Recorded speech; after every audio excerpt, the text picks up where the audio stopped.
श्री शिवाय नमस्तुभ्यम हर हर महादेव। कैसे श्री शिवाय नमस्तुभ्यम हर हर महादेव कैसे हैं आप सब। देखिए, कल 23 सितंबर को शनिवार के दिन भाद्रपद मास की अष्टमी तिथि है और ये अष्टमी तिथि बहुत ही ज़्यादा शुभ फल प्रदान करने वाली है। देखिए, ये अष्टमी है राधा अष्टमी, महालक्ष्मी व्रत की अष्टमी। ये अष्टमी है दुर्वा अष्टमी और इसी दुर्वा अष्टमी पर करने वाले 3 विशेष उपाय जो कि आज के इस वीडियो में हम आपको बताएंगे। देखिए, दुर्वा अष्टमी के दिन दुर्वा घास की उत्पत्ति हुई थी, तो इसीलिए दुर्वा घास का जन्मोत्सव कहा जाता है। और हमारे सनातन धर्म में जब भी कोई शुभ काम आता है तो दुर्वा का उपयोग मंगलदायी माना जाता है। तो प्रथम पूजनीय श्री गणेश को दुर्वा जो है वो अत्यधिक प्रिय है। तो देखिए, अभी 10 दिन के गणेश उत्सव भी चल रहे हैं, तो इसीलिए दुर्वा अष्टमी बहुत ही ज़्यादा खास होती है। तो देखो, कल के दिन पूरे दिन दुर्वा अष्टमी मान्य होगी क्योंकि अष्टमी तिथि उदयाकाल की है।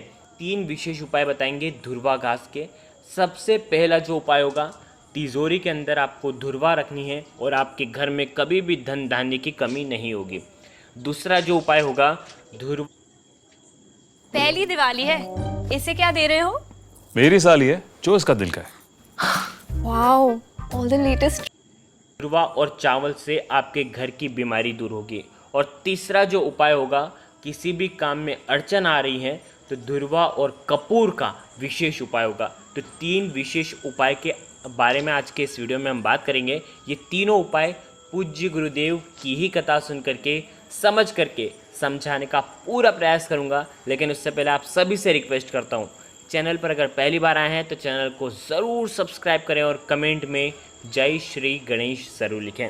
देखिए, सबसे पहला उपाय, अगर आपके घर में धन धान्य की कोई कमी है तो आपको ये उपाय करना चाहिए। ये उपाय आप आपके घर के लिए भी कर सकते हैं, साथ ही साथ ये उपाय आप आपके व्यापार वाले स्थान के लिए भी कर सकते हैं। यदि आपकी कोई दुकान है तो आप दुकान के लिए भी ये उपाय कर सकते हैं। ये उपाय बहुत ही ज़्यादा खास है। देखो, करना क्या है समझना। आज के दिन आपको दुर्वा लेनी है। देखो, पूजन के लिए आप दुर्वा तोड़ सकते हैं, ठीक है। और दुर्वा जो होती है वो ताज़ी ही चढ़ाई जाती है। तो आपको क्या करना है, दुर्वा जो है वो आपको तोड़ लेना है, ठीक है। दुर्वा घास आपको आसानी से मिल जाएगी, कहीं पे भी गार्डन में आसानी से आपको दुर्वा घास मिल जाएगी। शुद्ध और पवित्र जगह की ही दुर्वा आप तोड़ें। देखो, करना क्या है, दुर्वा घास तोड़नी है। 11 दुर्वा घास तोड़ लीजिए, 21 तोड़ लीजिए, 31 तोड़ लीजिए, ठीक है। दुर्वा घास आपने तोड़ ली। अब आपको क्या करना है, दुर्वा घास का आपको बंडल बना लेना है।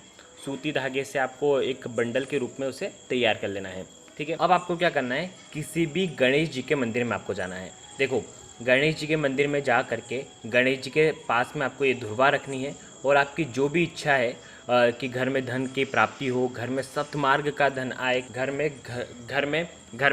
में किसी भी प्रकार का विघ्न ना आए, ऐसी कामना करते हुए ये आपको दुर्वा रखनी है और दुर्वा वापस से आपको प्रार्थना करके उठा लेनी है। अब देखो, यदि आप गणेश जी के मंदिर नहीं जा सकते, समझना, तो आप क्या करेंगे, शिव जी के मंदिर में जाना और शिव जी के मंदिर में गणेश जी विराजमान होते हैं तो वहाँ पर भी आप ये उपाय कर सकते हैं। अगर देखिए आपके घर के आसपास ऐसा शिवलिंग नहीं है जहाँ पर पूरा शिव परिवार विराजमान हो, तो आपको क्या करना है, जो शिवलिंग होता है ना, शिवलिंग के सीधे तरफ गणेश जी का स्थान तो मालूम ही होगा आपको। देखो, वीडियो के अंदर बताने का प्रयास कर रहा हूँ।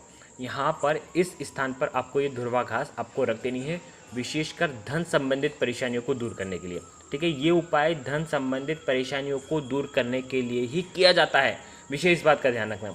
ये दुर्वा रख दी। अगर शिव मंदिर में जा रहे हो तो 1 लोटा जल भी आप अर्पित कर सकते हो भगवान शिव को, लेकिन ये दुर्वा आपको भगवान गणेश को अर्पित करनी है और उसके बाद ये दुर्वा आपको उठा लेनी है और उसके बाद सीधे आपको आपके घर पर आ जाना है, ठीक है। घर पे आकर के दहलीज पर, मुख्य द्वार के दहलीज पर नीचे की साइड राइट हैंड साइड में आपको ये दुर्वा घास रखना है। स्पर्श करवाना है, खाली स्पर्श करवाना है, टच करवाना है। तो एक बात ध्यान रखना कि जैसे आप घर के बाहर निकलोगे ना, तो आप जो मुख्य द्वार है थोड़ा सा साफ़ करके निकलना, वहाँ पर गंदगी नहीं होनी चाहिए, ठीक है। साफ़ करके उसके बाद ये दुर्वा घास जो है ना, आप आते समय इस दुर्वा घास को ज़मीन पर स्पर्श करवाओगे मुख्य द्वार पर। फिर उसके बाद आपके घर में जहाँ कहीं भी आप धन रखते हैं वहाँ पर ये दुर्वा घास आपको रख देनी है। गणेश जी का नाम लेकर के इस दुर्वा अष्टमी पर ये दुर्वा का उपाय आपको करना है। ओम गण गणपते नमः या श्री गणेशाय नमः का 11 बार जप करना। और तिजोरी में ये रख सकते हो, धन रखते हैं तो डब्बे के अंदर भी ये दुर्वा घास आप रख सकते हो। देखो, ये ऐसे भी रख सकते हो, नहीं तो आप पीले रंग के कपड़े में पोटली बना करके भी ये आप दुर्वा घास रख सकते हो। बस इतना सा उपाय करना है। देखो, यदि आप ये उपाय आपकी दुकान के लिए कर रहे हैं, दुकान में व्यापार की वृद्धि के लिए कर रहे हैं, तो आपको क्या करना है, ये दुर्वा घास जो है ना, आपको आपकी दुकान पर, दुकान के मुख्य द्वार की दहलीज पर सीधे तरफ, जैसे कि आप दुकान की तरफ देख रहे हैं ना, तो आपका जो सीधा हाथ होगा ना, उस तरफ आपको ये नीचे ज़मीन पर स्पर्श करवाना है दुर्वा, और उसके बाद आपके दुकान के गल्ले के अंदर आपको डाल देना है। बस इतना सा उपाय करना है। गणेश जी से प्रार्थना करना है, कभी भी किसी भी प्रकार की आपके घर में धन की कमी हो ही नहीं सकती। ये इतना प्यारा उपाय है जो कि पूज्य गुरुदेव ने अपने श्री मुख से बताया है। तो ये उपाय कल के दिन दुर्वा अष्टमी पर करना है। देखो, दुर्वा का जन्म दुर्वा अष्टमी पर ही हुआ था और भगवान को बहुत ज़्यादा प्रिय है। तो ये हो गया पहला उपाय, तो ये उपाय आप कर लेना। देखो, अब हम बात करते हैं दूसरे उपाय की। ये दूसरा उपाय घर की बीमारियों को दूर करने के लिए है। अगर आपके घर में कोई भी बीमार रहता है, चाहे आपके घर में जो बड़े हैं वो बीमार रहते हैं, बच्चे हैं वो बीमार रहते हैं, या घर में कोई भी बीमार रहता है, यदि वो खुद ये उपाय कर सकता है तो बहुत ही अच्छी बात है। अगर वो खुद ये उपाय नहीं कर सकता है तो आप समझना किसको करना है, कैसे करना है, समझना। उसके निमित्त तो कोई दूसरा भी कर सकता है। देखो, करना क्या है, जो भी बीमार व्यक्ति है उसके हाथ में एक धुरवा आपको रखना है। ठीक है, उसके हाथ में एक धुरवा रखेंगे, उसके बाद एक चावल का दाना रखेंगे और साथ में रखेंगे एक तांबे के पात्र के अंदर जल। अब देखो, तांबे का पात्र जो लोगे, उसके अंदर जो जल लोगे वो आपको आपके घर के मटके का ही लेना है। ठीक है, अब जो बीमार व्यक्ति है उसकी जो बीमारी है वो दूर हो, ऐसी कामना करना है उस बीमार व्यक्ति को। ठीक है, यदि आप खुद बीमार हैं, खुद ये उपाय कर रहे हैं, तो आपको ये सारी सामग्री लेकर के भगवान शिव के मंदिर में जाना है। अगर बीमार व्यक्ति ये उपाय नहीं कर सकता तो कम से कम स्पर्श करवा देना तीनों चीज़ों को। ठीक है, अब आपको क्या करना है, भगवान शिव के मंदिर में जाना है। अब इस उपाय को समझना, एक जो चावल का दाना लाए हैं वो साबुत होना चाहिए, खंडित नहीं होना चाहिए। ये जो चावल का दाना है आपको माता अशोक सुंदरी वाले स्थान पर आपको रख देना है। देखो, वीडियो के अंदर बताने का प्रयास करो, सीधा खड़ा दाना आपको रखना है। और उसके बाद ये जो एक धुरवा है ना, ये धुरवा भगवान शिव के शिवलिंग पर रखना है। जो धुरवा की जो जड़ वाला जो हिस्सा होगा ना, वो होना चाहिए माता अशोक सुंदरी की तरफ, पत्ती का हिस्सा दूसरी तरफ होना चाहिए। आ गई इतनी बात समझ में। एक ही दुर्वा लेकर के आनी है, एक ही दुर्वा आप लगाएंगे। ठीक है, और उसके बाद एक लोटा जल जो है वो बीमारी दूर हो, ऐसी कामना करते हुए इस दुर्वा अष्टमी पर, उसी दुर्वा पर जो भगवान शिव के शिवलिंग पर आपने अर्पित करी है, उस पर आपको अर्पित कर देनी है। देखो, यदि कोई घर वाला कोई बीमार है तो उसका स्मरण करना कि इसका रोग दूर हो जाए, ऐसी कामना करते हुए एक लोटा जल दुर्वा के ऊपर आपको अर्पित कर देना है। बस इतना सा उपाय करना है, उसके शरीर की जो भी बीमारी होगी वो निश्चित ही दूर हो जाएगी।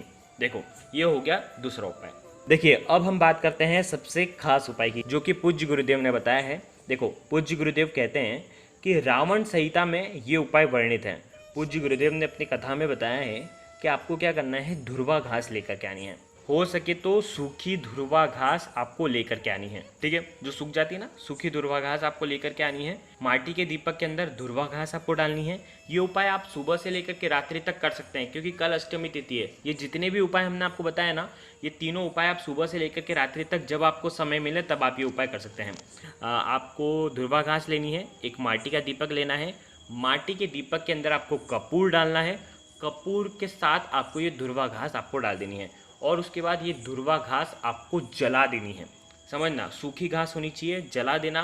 अगर गीली घास है तो थोड़ी देर उसे सुखाना। सुखाने के बाद उसकी जो राख होगी, समझना, उसकी जो राख होगी, उस राख के अंदर आपको, उसके अंदर आपको गौ माता का घी डालना है और उसे काजल के रूप में आपको तैयार कर लेना है।